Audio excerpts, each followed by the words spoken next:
মালদ্বীপ টাওয়ারে ঘটেছে বিস্ফোরণ, দাও দাও করে জ্বলছে আগুন, ভেতরে আটকা পড়ে আছে কয়েকশো মানুষ। কি হবে তাদের? ফায়ার সার্ভিস কি পারবে তাদের নিরাপদে বাঁচাতে? ওইদিকে মানুষ কাবাব হয়ে যাচ্ছে, এরা চেম্বারে রাখছে। ও তুমি আইসাও, দেও দেও ঢুকে দেও। এর বাবা উপরে আটকা পড়েছে, এখন এর বাবা কে হবে? আপনি কে এর বাবা হবেন? টাকা এই আমি এখনো ভাইসি আছি। মাদার ডোন্ট ক্রাই, ওপরে দেখো আমাদের হিরো আসতেছে।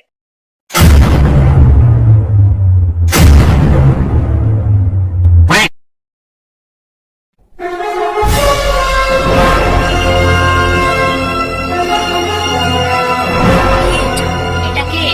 সুমন্দির ছেলে। আমি সুপারম্যান, এসতে সুপারম্যান, সুমন্দির ছেলে না। ছেলা বালের দল, যাকে আমি আমার কাজ করি।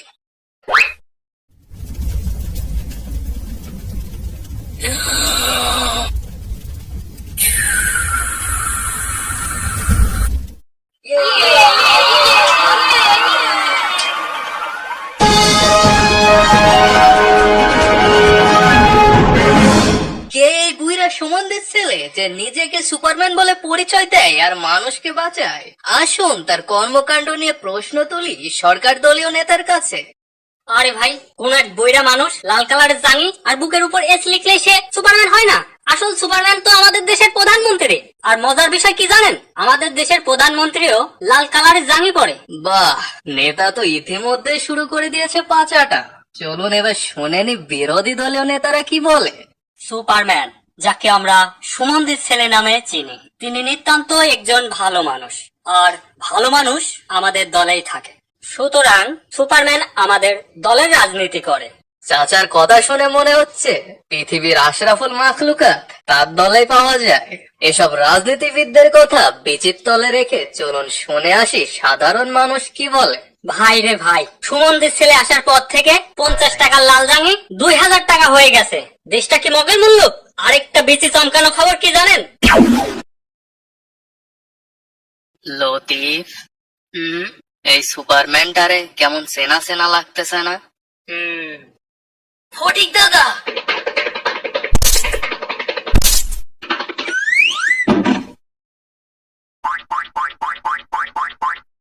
তুই দে না, তুই দে। এই কি মফিজ আর লতিফ তোরা? দাদা, আমি কাপড়টা নেড়ে দিয়ে আসি।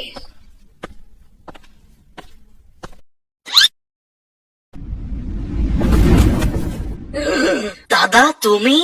দাদা তুমি? আমি সুপারম্যান। তোরা যখন সত্যিটা জেনেই ফেলেছিস, তাহলে আমার জীবন কাহিনী শোন। আমার জন্ম পৃথিবীতে না, পৃথিবী থেকে শত শত আলোকবর্ষ দূরে ক্রিপ্টন গ্রহে।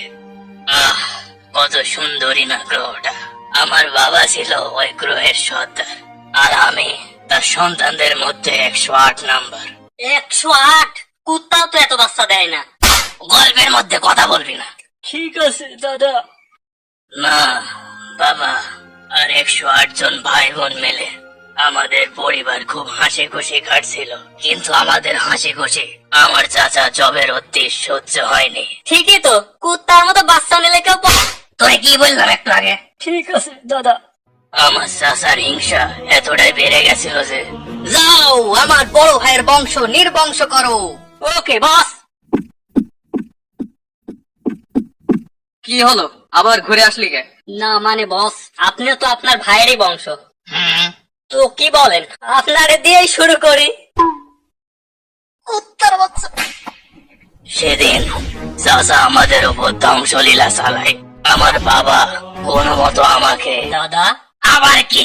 মাইরো না মাইরো না, টমেটোর মতো কে যেন দাঁড়া আছে। আমি মিস্টার টমেটো। তো আমাকে ওই অ্যানিমেশন পাঠাইছে। কিসের জন্য? এই চিঠি দেওয়ার জন্য।